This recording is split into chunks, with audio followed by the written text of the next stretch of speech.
addiction is said to be more difficult to overcome than a drug addiction like cocaine or heroin. Now, parents, we know you hear plenty of warnings from us, but tonight this warning is different. As Molly Hendrickson reports tonight, it has the power to damage relationships forever. Inside the brain of a porn addict.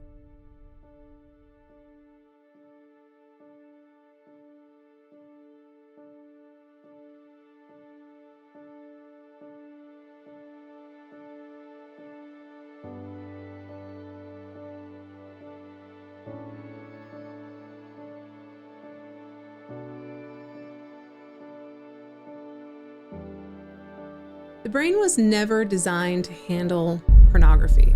Instead of having sex playing a significant role in fully experiencing finding a life partner, having it be an exclusive thing that they share together that bonds them uniquely and differently than what they share with anyone else, and that obvious bond giving their children a sense of well-being and security in their life that they can depend on, sex has been completely repurposed for cheap euphoric dopamine, slowly eroding our society because it's eroding our families, the core of our cultural foundation.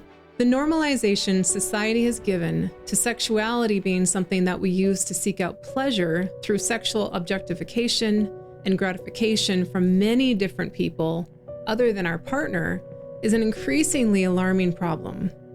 Sex has become a euphoric high to chase instead of a source of fulfillment. Porn and other types of sexual content is programming millions upon millions to prefer their own hand and pixels on a screen over their real-life partners. I tried to quit dozens of times, hundreds of times. And really what happened was whenever I was old enough to enter into relationships and start trying to engage in sexual activity, I realized that I essentially conditioned my brain to prefer pixels over, people and partners. So when I went to go and start engaging in sexual relationships, I realized I wasn't able to maintain arousal. Due to the compulsive and insatiable need that this creates, instead of sex helping bond two people into securely attached life partners, sex being redefined and redirected outside the relationship now plays the role of mistress, tearing families apart. While we know this issue doesn't discriminate between men and women, women can equally be impacted in the exact same way through hypersexuality with a superstimulus like porn. We are going to focus in this video on the men who fall into this trap. So what does porn really do to men's brains? Why can it lead to things like PIED? Why does it escalate to things like out-of-control fetishes, promiscuous behavior, and even in-person infidelity? Why is there such a disconnect to seeing that this is unfaithfulness and being able to understand their partner's pain? And why do men with this addiction also exhibit alarming narcissistic traits? Why, after stopping the use of porn, doesn't this just fix everything for the man and give him back the ability to connect with a real-life partner? To understand the answers to these things, first we need to look at the way our brains work and develop from childhood. Our brains are just like computers. When we're born, we're like a clean slate. We may have the required hardware and some basic operating systems, but we don't have any programs installed yet. If you can imagine each of us walking around as a child with an invisible keyboard strapped to our chest, this is essentially what each human being goes through. Each time they encounter different influences in their life, like friends, parents, social groups, church, movies, music, messages are being typed into that little keyboard, and these messages begin to create programming. And over time, this builds a subconscious network of thought patterns and belief systems.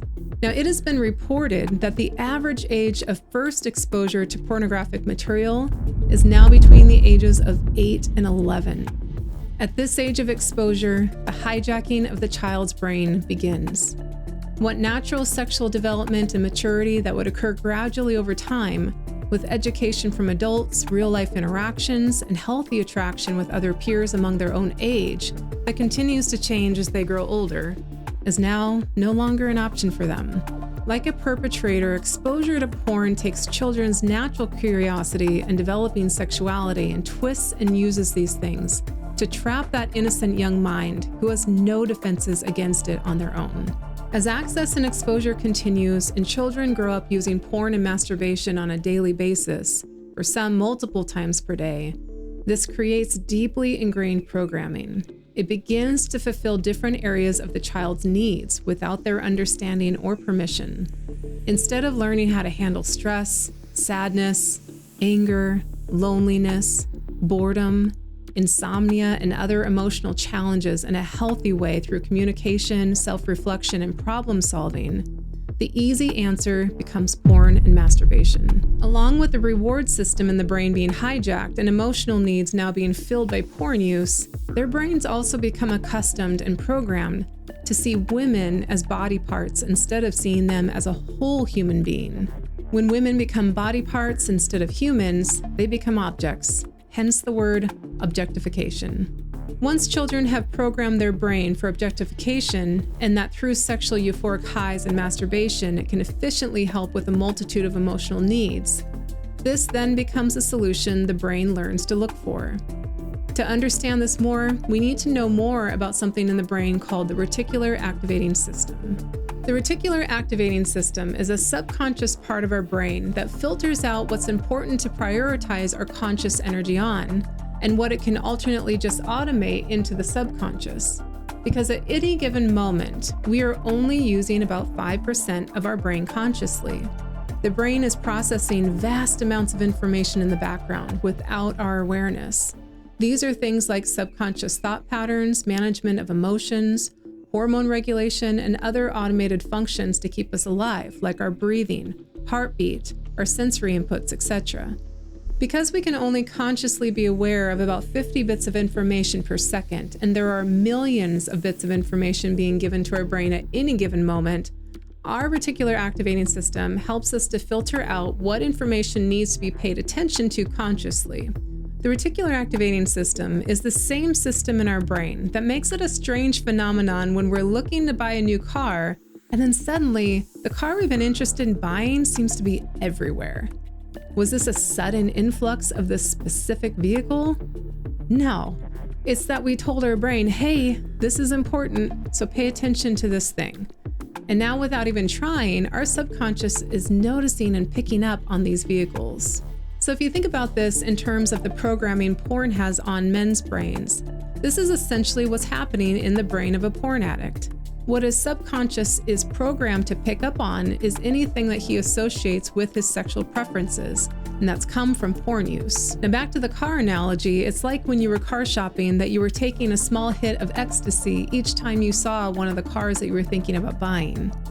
Your reticular activating system is looking for these things regardless if you're consciously thinking about it or not, because the brain has been hardwired to notice and receive a reward for noticing it. Additionally, when an addict is going through situations in life that requires emotional regulation or problem-solving issues, the reticular activating system continues to make certain thoughts or ideas stand out when that person has subconsciously learned to use porn and looking at attractive individuals in order to resolve the voids and discomforts. And even when an addict has made the decision that he no longer wants to be using porn, the reticular activating system continues to do its job. This is just one of the important parts of understanding why change for an addict isn't as simple as a decision to quit. As you can imagine, deeply ingrained programming like this causes a lot of consequential issues. First, because fantasy porn and not porn are all a super stimulant, not an experience with a person in real life, it gets the man hooked on that euphoric feeling, and then he attaches that meaning to sex. Like a drug, in order to continue to reach those same euphoric feelings that are being felt through the dopaminergic pathways, the variety, frequency, or intensity of the stimulant has to increase over time. We've seen that with multiple addictions, from methamphetamine to cocaine, others, and now with pornography addiction. It's almost as if the brain is saying, I like pleasure, but you're killing me. This is too much. There is solid research to show that brain functioning changes. The more you watch pornography, that you can get a blip up when the pornography is totally new. But totally new soon becomes old. as you watch that. People need to watch more or get more interesting and novel stuff to get the same level of activity in the reward system, which seems to indicate that the normal, regular thing you were used to isn't sufficient anymore. Over time, this is how porn grooms the brain to grow more and more accustomed to normalizing certain behaviors, progressing to out-of-control fetishes, more deceit. And because it's practicing infidelity over and over and over, it even results in more escalation with things like live people interactions and in-person infidelity. So next, this leads men to requiring their partner or their partner putting it on themselves that they need to try and compete through things like constantly fulfilling their fantasies or wearing specific clothing or keeping their bodies perfect or engaging in sexual activities that they actually aren't comfortable with, like allowing engagement with others outside the relationship, or being okay with porn, or participating in it with their partner. Much of this results in women breaking their own boundaries and values in order to try and meet the apparent sexual needs of their partner.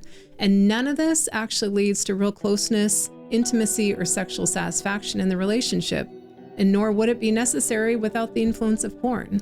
And because of this need for more and more to achieve those same euphorias, no real-life partner can provide that kind of experience. This is where desensitization for their real-life partner occurs, as well as the issue of PIED, which stands for porn-induced erectile dysfunction. His brain has been so overstimulated and programmed to be aroused by a superstimulus that real-life sexual intimacy no longer allows him to feel enough arousal to enjoy intercourse with his partner. At first, pornographic fantasy can help him create the appearance of enjoyment of sex with his partner, but in reality, he's really not connecting at all with her, and he's enacting those same pathways as the addiction. And in time, this too won't be enough, and when that happens, the couple will end up in a sexless marriage. Also, seeing women as a means for sexual gratification, instead of as a human being with emotions, thoughts, needs, dreams, and intrinsic value, creates a disconnect in the man's capacity for real emotional connection to her and his ability to feel compassion or empathy towards his partner. She said a layer of empathy had been completely eroded in her husband. The ability to look at her and other women as human beings with emotions, with feelings, with a future, hopefully.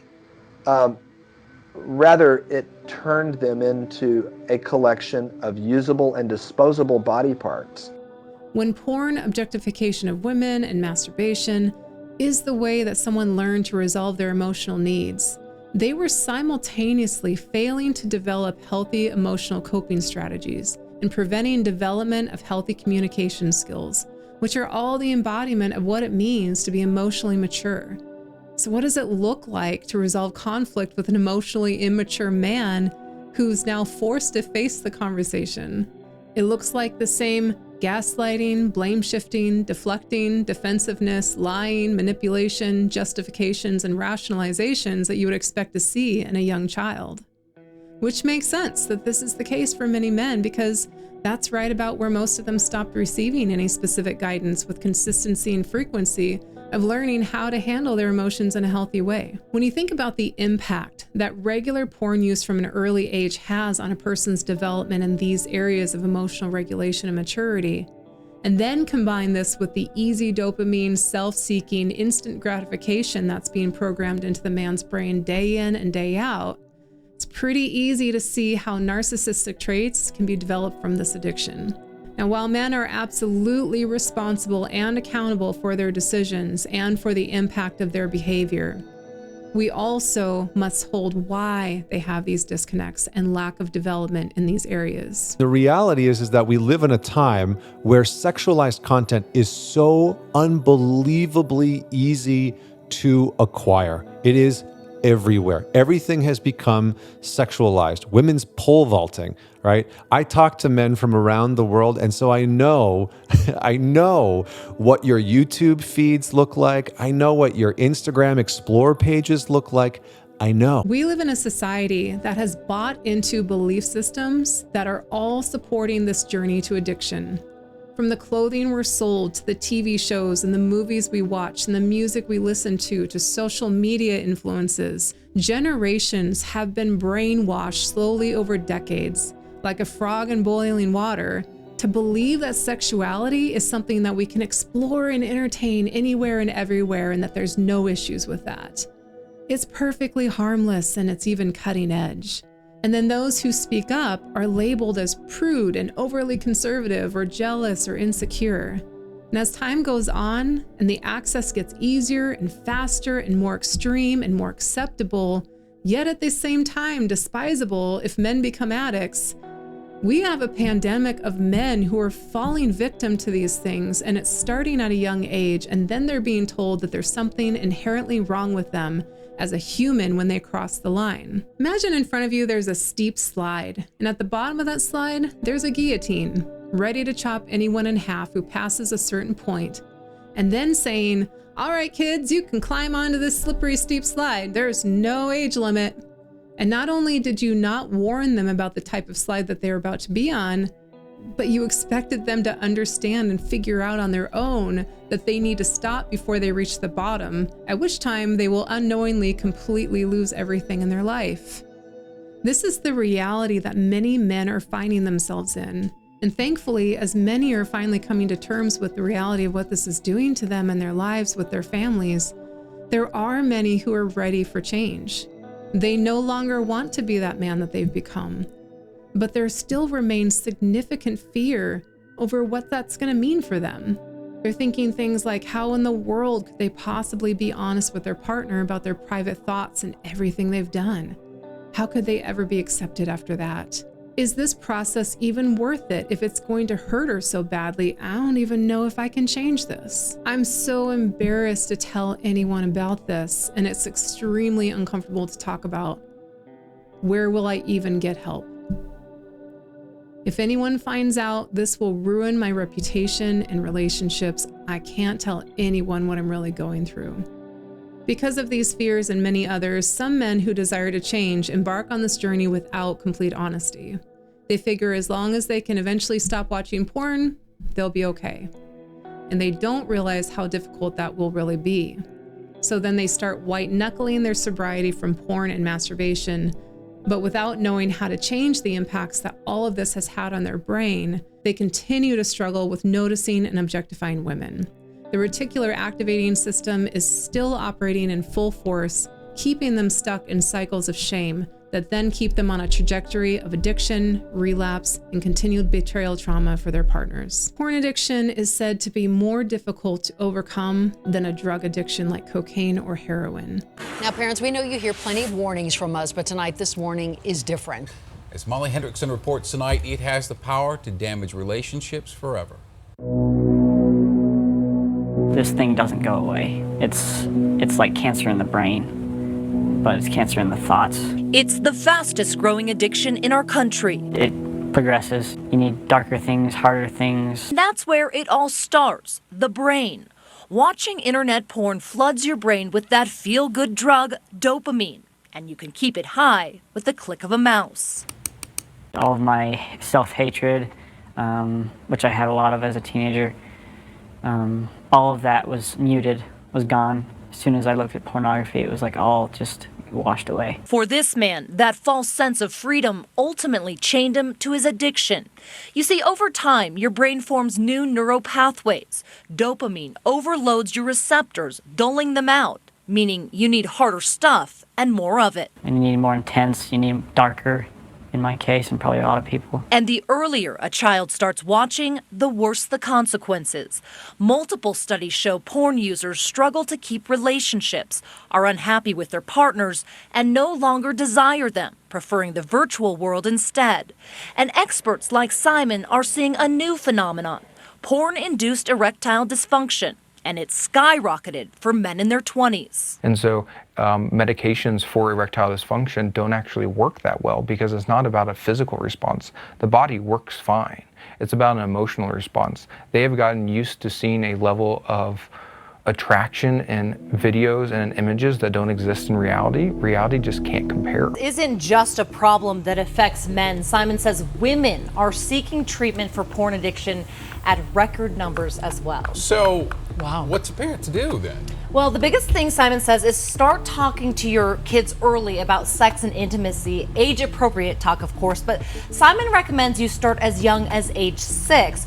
Also start talking to your kids about the dangers of watching online pornography and look into putting parental control software on their devices. Age 6, incredible. What about treatment? Is that successful? Does it work? It does work. They've seen a lot of success with it, but you have to work the program. Simon says first quit watching porn and let your brain reboot. This can take anywhere from 2 months to 3 years depending on the severity of the addiction. And we've also put resources on places you can find support groups and help on thedenverchannel.com. That's stunning. It is. Thanks, Mom. Thank you. It's easy to understand why when you think about the fact that drugs can simply be taken away.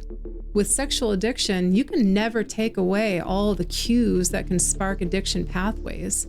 And this drug can be accessed at any time simply through thoughts, also activating these same addiction pathways. Without the education on this, men tend to have overconfidence that they can control themselves and that unfaithful thoughts just aren't a big deal as long as you don't act on them. They don't realize that these thoughts are the reasons that they get to the point of compulsive behavior that they can't control. And once they get to the point of feeling overwhelmed by these thoughts, and they've got the right opportunity or the right emotional stressor, the brain comes up with justifications and the prefrontal cortex shuts down in the decision-making process and relapse occurs. Once again, it makes sense why this isn't as simple as making a decision to quit. As we look at the global issue we have and where blame has been placed, we can see it being placed everywhere except where the blame truly belongs.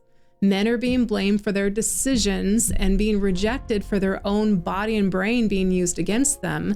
Women are being blamed for their contribution to the problems through competing and participating in this while also using their own needs and vulnerabilities against them. What we really have going on here is a systemically rooted problem, a lack of education, and a perpetrator that remains hidden due to the financial gains being made. The porn industry is one of the most profitable industries in the world, with an estimated $97 billion of revenue being made every single year. Because of this, it makes sense that even with all of the evidence and destruction that porn is causing in people's lives, the studies on the brain, the increasing divorce rates that involve porn use as a factor in the destruction of the relationship, that there is still a significant lack of education, resources, or regulations or media talk on this undeniable pandemic. Our system is broken. And until enough people are willing to stand up for the reality of the impact of a hypersexualized society and normalization of things like porn, it will continue to be brushed under the table as simply a preference, without any information or warning for young people or adults of what impact this can actually have on their lives. If this video has helped you in any way, we want to encourage you to share it. Spread the education that's needed for others to understand what it is that they're up against if they too are in the fight to save their relationship from the grip of porn addiction, and help parents have the information they need to educate their children as well. If you are a parent and you're watching this, we highly recommend this book. It is for kids ages 6 to 11, but also is something that older kids will get a lot out of as well. To get our help, you can schedule a free clarity call at www.rewireforsuccess.life. You can also join our free Facebook support group, and you can find that at www.couplesovercomingaddiction.com. If you'd like to support our mission in helping couples to overcome the fight with porn addiction and heal their relationship, you can donate at www.fightpornaddiction.com.